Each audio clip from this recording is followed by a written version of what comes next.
The fallout from the Acolyte's fall is tremendously bad for Disney. But how bad is it?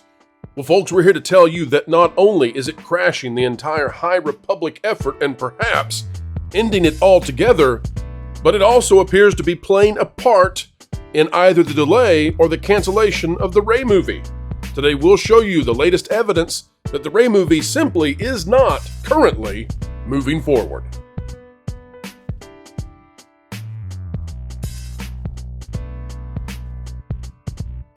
Hello, folks, and welcome to Post-Debate Wednesday right here on the Pro Channel. We, of course, are not a channel that delves into politics, but you all watched it, you all saw it, you now have a determination to make as to whether or not you think Disney is a fair and unbiased company or whether they hate your stinking guts. We shall reserve our judgment for you, but Lauren and I both probably have an opinion on it. Lauren, I'm happy to have you back. We're not talking politics. We're not talking debate. We're taking a risk here because that's what everybody's going to be talking about. We're hoping that folks out there, you included, listener, yes, we're talking to you, that you'll enjoy taking a brief break from all of that. And, well, we'll talk about the Rey movie looking like it's not likely to release anytime soon, as well as the High Republic going up in absolute flames. Folks, as we get ready to dive in, click the like button, and here we go. Lauren, I just want to get your take before we dive into the main content here. You and I were talking before we started recording. You seem to think that the Acolyte has created bigger waves for Disney in terms of the headache they have than what they might have originally anticipated. You seem to think, I don't want to put words in your mouth, that the High Republic and everything is crumbling down around this. What can you express for the audience sort of where you're going with it?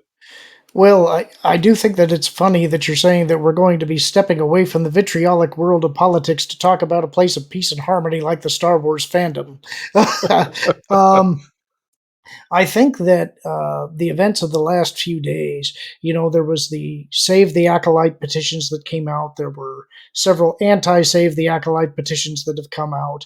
You had Rewriting Ripley reactivate and several people in the fandom start attacking other people in the fandom who had counter responses. There's grenades hurling every which way. And I think everybody is actually starting to look at each other with a horrified look on their face and realizing that, boy, this has turned into a monstrous place to be right now. Lauren, can I tell you why I think that's happening? And you counter me now if you disagree. You're one of the best guests when it comes to articulating a point against me, and I appreciate it when it's needed, because I do need that. I need to be held in check. So I think the infighting, and not all of it, some of it is just flat out greed. But I think some of the infighting, coming from one particular direction towards the biggest content creators, I think it's because they know that the pie is shrinking dramatically. So they're trying to take out those who have the bigger territory so that they can carve out some sort of living. Because Star Wars' popularity, and they know this based on the Acolyte and High Republic, Star Wars popularity overall is shrinking to such a degree that you can't have as many people in an ecosystem of content creators and influencers, especially when the influencers have no influence. Yeah, I think that's part of it. I don't think it's all of it. I think that whenever you're putting yourself out there in some kind of a creative endeavor, your ego is going to be wrapped up in it. And that's true of everybody who does this. It doesn't matter which side of the debate you're on. You're infusing a part of yourself into the work that you do. Certainly, there's going to be people that are in it for money, clicks, influence, whatever it is. But I think most people probably started out from a genuine place of fandom. I think that there is probably an understanding now, or this is just kind of my hunch. I think the Acolyte failed to such a degree that it actually shocked Disney and Lucasfilm a little bit. I don't think that they expected it to fail as spectacularly as it did. And I think that there is somewhat of a patronage system that goes with being part of the access media, where you are generally going to be giving more favorable reviews in exchange for early access to creators, behind-the-scenes coverage, that kind of stuff. That kind of goes with the territory, depending on what type of journalism that you're doing. I think that there has been a reliance on Disney's part to use people who are predisposed to be friendly to them as a shield and as a marketing arm of the company. and the tactics that they have used in the past suddenly aren't working. And I think that's probably causing an even greater panic because the tool of cancellation has been used very effectively in the past few years. And now suddenly an entity like YouTube is saying, no, we don't think that this material is violative of our policies. That's not something I think they expected. And I think that it may also point to caution on the part of some of these media companies, worrying that if they come under additional scrutiny in the near future, it may be wiser to be a little bit more balanced in how they're enforcing their own terms of service. And I think that all ties into the topic that we're actually here to talk about, which is the Ray movie and how that ties to the Acolyte. I suspect that the failure of the Acolyte has rocked Lucasfilm to such a degree that I suspect there's now a hold on everything. I think that right now they're holding their breath and they're waiting because they're going to have to change tactics. I think that that's a reality they can no longer escape. They don't want to. I don't think that they're going to do it very enthusiastically, and it remains to be seen how they're going to try to do it, especially if they have to clean house, which I suspect will be necessary. So they're in a real pickle, and I suspect that there's a lot of fear going on behind the scenes right now. And I would say, too, they hate Elon Musk all the more because I think that he is part of what's going on here, that platforms are not going to strike down their big content creators, even if they disagree with them ideologically, because, well, they'll find a new home over with Mr. Musk, who has launched X Beta or XTV Beta. It's a real threat, I think, to some of these legacy platforms, such as Where We Exist. Now, this is a very sad sort of thing. I want to show this to people. It's from Star Wars Books and Comics. It says the final cover of The Acolyte Wayseeker by Justina Ireland. Coming out May 6, 2025, a prequel to the ambitious High Republic era show currently nearing 73,000 signatures for its renewal, has quietly been uploaded to retailers. Lauren, as I've said before, I think that they are going to flush out the last remaining High Republic items, and that's it. And this might be the very end of all of it. Just sad looking at it. And this is more over at StarWarsNews.net. You can see by Nate Manning. And by the way, I think this is a site that is very friendly to Disney Star Wars. It says, review the High Republic adventures, crash and burn, lacks punch despite a strong message. So in other words, the message is right. The story sucks. And there's Daniel Jose Older, by the way. Don't forget, he's been part of this, Lauren. He's been actually taking the side of Star Wars Explained and Molly and all of them who were part of a concerted and, what would you say, collaborative effort to take down some of the biggest platforms that cover Star Wars simply because they disagree with them. So you've got all that going on with the High Republic, and I don't want to take away your opportunity to respond to this, Lauren. We'll get to the Rey movie in just a moment, but what do you make of these huge High Republic books on the way? Do you think anybody's going to look at Jedi Master? What do we call this one? Jedi Master Nepotism and Jedi Master Trinity. Do you think anybody's going to look at that? I mean, it's got an audience of like 3,000 people. I mean, it's bad. Well, it's bad. One of the things that strikes me about this is actually the first time I've seen the image, is that they're abandoning the High Republic design language that's been on the other novels. They're not using the same typeface or badging or any of that stuff. They're actually taking the Acolyte show logo and that stuff, which is kind of interesting. But again, this kind of goes to what I think that the community is starting to accept, is that there's an exhaustion around Star Wars right now. It's difficult to get excited about it because everything has been so negative for so long. They're obviously not going in the right direction. This is not Lucas Star Wars. It doesn't feel even in the vein of Lucas Star Wars. And I think that the fuel is kind of drying up. And so we may be in the near future at some kind of a temporary detente while people try to recover and regain some energy.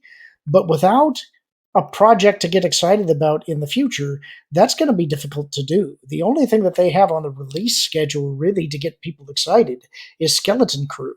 And my sense of that is that that's going to be another misfire. And after that, I don't know what they do. Well, the So Mandalorian movie, they're going to go all out. I'm telling you, you're going to get the original trio. You're going to get Han, Luke, and Leia in the in the cockpit in that scene. it's I'm telling you, it's too little, too late. I I know. don't think that not even that is going to move the needle. I So suspect that it's a foregone conclusion. The Mandalorian, I think, is going to flop. so let's give the folks out there what they clicked on the video for. Ray movie. I'm going to give you just a minute, folks. So hang tight. Going to give you just a minute of backstory on how all these pieces fit together, because it's not like there's an article out there that says Ray movie delayed. Ray movie is no longer happening. They're not going to come out and make that declaration. Lucasfilm didn't put it in neon lights. So we got to explain how it is that we're coming to this conclusion. We want to give a big shout out to Jonas J. Campbell, investigative reporter for that Park Place, for finding this. So, Screen Rant, that's going to be our backstory. Real quick, Ray's new Jedi Order movie gets a promising update from Peaky Blinders writer Stephen Knight. This is from a while ago, April 26th of this year, so many, many months ago. And it says Stephen Knight is confirmed to be penning the script for Star Wars New Jedi Order movie alongside Charmin Obaid-Chinoy as the director. That's the Rey movie. The movie will follow Rey Skywalker as she sets out to rebuild the Jedi Order post the rise of Skywalker. Knight expressed excitement about joining the Star Wars universe. This was back in April, and folks, there still is no script. I can't tell you how we know that, and take it with a grain of salt. It's a rumor. I'm just throwing it out there. We don't believe there's a script. Maybe we're wrong. Who knows? Track record. Check it. Here's the update from just slightly over a day ago. Peaky Blinders creator plans to open studio in LA. This is out of the BBC. And here's what it says. The creator of the Peaky Blinders drama series has announced plans to open a studio in Los Angeles in the U.S. Stephen Knight has said he wants to bring Birmingham's Digbeth Lock Studios to the States to highlight the work of filmmakers from the Midlands. It comes as production is due to start for the Peaky Blinders film at locations across the region. We're gearing up for big productions because we believe that we have to be very ambitious, and I think we're going to make it, he said. There's Stephen Knight, by the way. Speaking from LA, Knight told the BBC, I'm going to open a Digbeth Lock studio here where people can go and look at what we're doing. See pictures, decks, and video of what's happening so people in LA can experience what we're doing at Digbeth. And he goes on to talk about it. Basic thing here, Lauren, is that Stephen Knight is really, really busy at the moment. Knight himself said it was also about reflecting diversity within the film industry, talking about this Peaky Blinders thing. You get the idea. He has wrapped up in opening studios. That's no small endeavor. And our understanding was he was supposed to be working with the Rey movie, with Charmin Obaid-Chinoy, with Lucasfilm, and that would be an ongoing process. It seems to us, Lorne, and again, we can be wrong here, but seems to us that he is now going to be working on the Peaky Blinders thing, and that makes us wonder if either the Rey movie has been delayed such that he can work on this for years and years and come back to it later, or he's been removed and nobody knows it yet, which would not portend well for the Rey movie either. So that's where we are being led to believe that perhaps the Rey movie has experienced even more hiccups. Lauren, your thought on, I guess just tell me at this point, I mean, we haven't heard anything. And poor Daisy Ridley was trotted out there on stage, what was this, 2 years ago now? I mean, this is the beginning of this channel when we got the scoop that was going to happen. We brought it out to people. It happened. We said Rey movie's on the way. And I don't sense there's any effort to put this into production. So is it going to happen, Lauren? I wouldn't be willing to make a prediction on that yet. What I would say is that I think this is part of the reason why Lucasfilm and Disney over the last few years have tried to get away from people with clout in the industry to be their showrunners, their directors, their producers, and things like that. Because people that have that kind of influence can say no. And so my guess is that rather than necessarily the production being halted, eventually it wouldn't surprise me if we got something that said that, oh, there were creative differences or there were conflicts because he's opening these studios. He's just too busy to do it right now. Oh, too busy. And so, He's poor Ryan. Same thing. Poor Rian Johnson.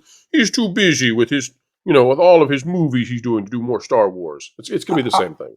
I do think that it would be far too big of an embarrassment to make some kind of announcement saying that the Rey movie is canceled or even delayed.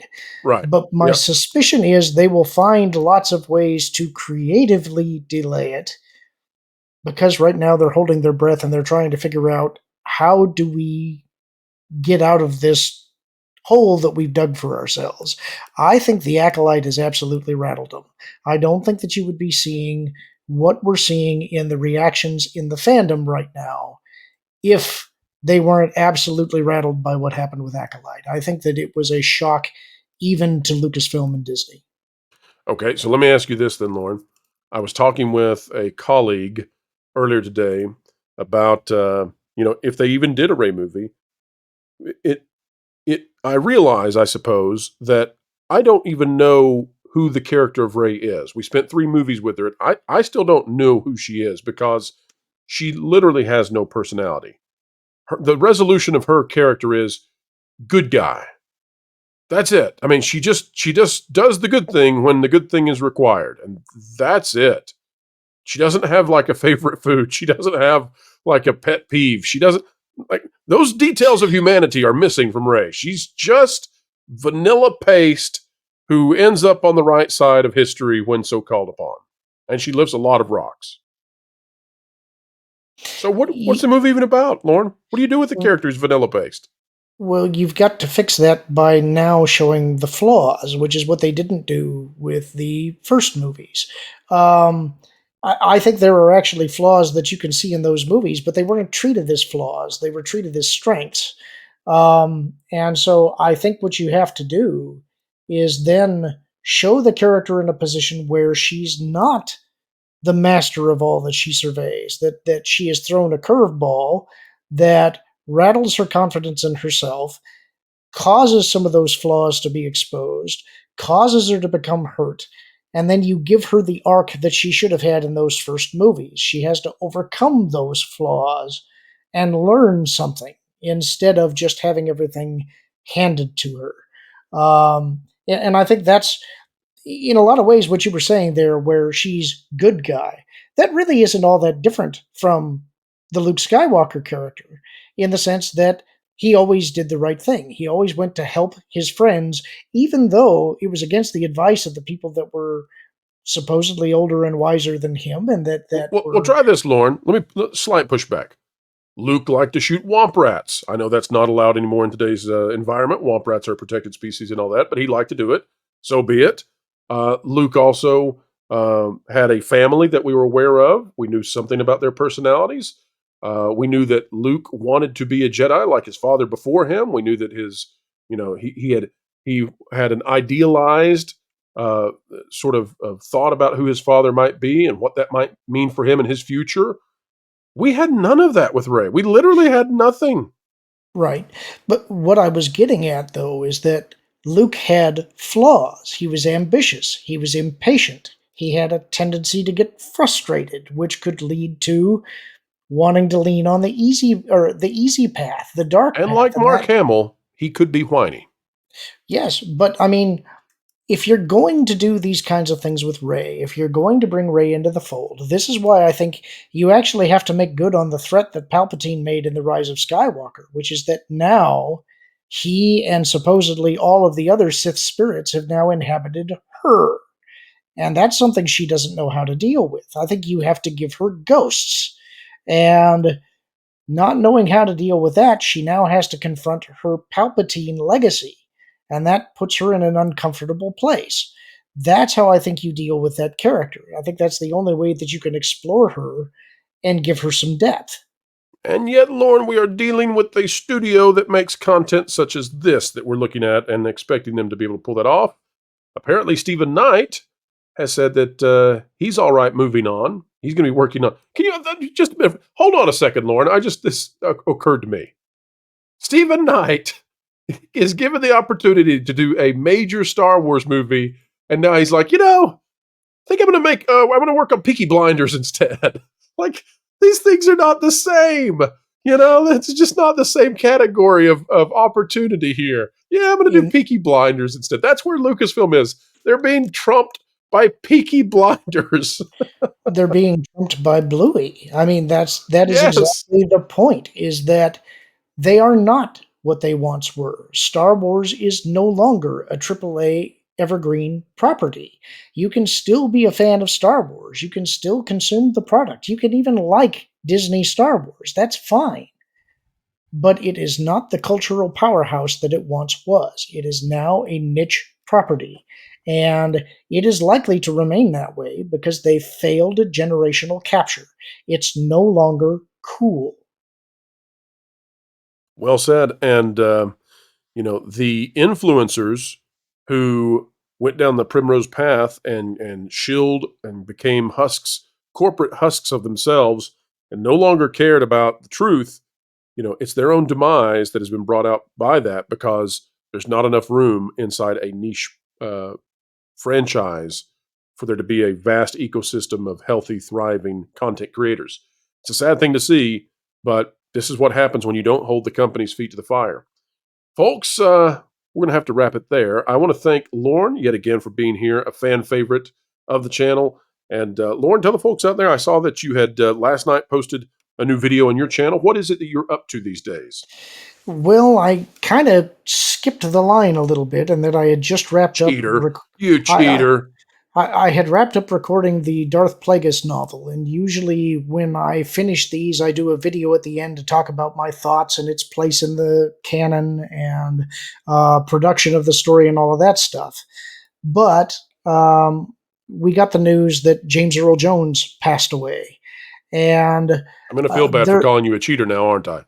Yeah, there is a story that I've wanted to read for a while, that is Shadows of the Empire, which was kind of a powerhouse when it came out.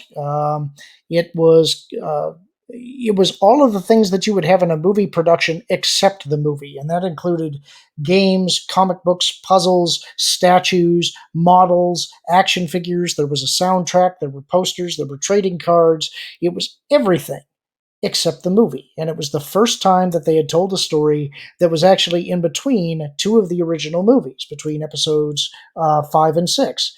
And that meant that it was also the first story, if you don't count the really old EU stuff like Splinter of the Mind's Eye, that included Darth Vader as a character. One of the reasons that I've avoided reading this story is because there is no way that I can get anywhere close to James Earl Jones' voice. And I know I'm going to sound like a weenie trying to do Darth Vader.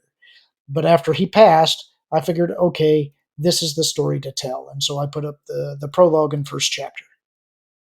And James Earl Jones, as we talked in the Pro Show yesterday, he goes out of this life with so many people giving him praise and talking about what a wonderful way he carried himself in this world. And I haven't heard very many detractors, and that's very rare. It seems like he was a good and decent person doing good and decent things in this life. And I'm glad you did the change, Lauren. I'm glad you're a cheater, but you're still a cheater. All right, folks. You can help us out by clicking that like button, share, subscribe, click it, stick it to the algorithms. It is the notification bell. Drop a comment down below. Let us know your thoughts. Folks, don't miss out on the Valiant Renegade show. Later today, he does these Wednesday shows now, and those of you who know, Valiant Renegade lives down in Cajun country, and they're about to get hit by a hurricane, rocked like a hurricane, and I'm going to hop over there to help Valiant out in case he loses power and we have to go rescue him with the Cajun Navy and all that. But I'll be on the show tonight co-hosting just in case things go awry. We hope that doesn't happen. We're wishing a very safe day for all of you in the path of the hurricane. Make sure that you do all the things that you should do to keep your family safe. Remember that lives come before property. Folks, get out there and make the world a better place. And until the next time, keep learning, keep growing, and as always, keep having fun. You'd better hang on to your feathers, little bird. They need to put you in the show. What?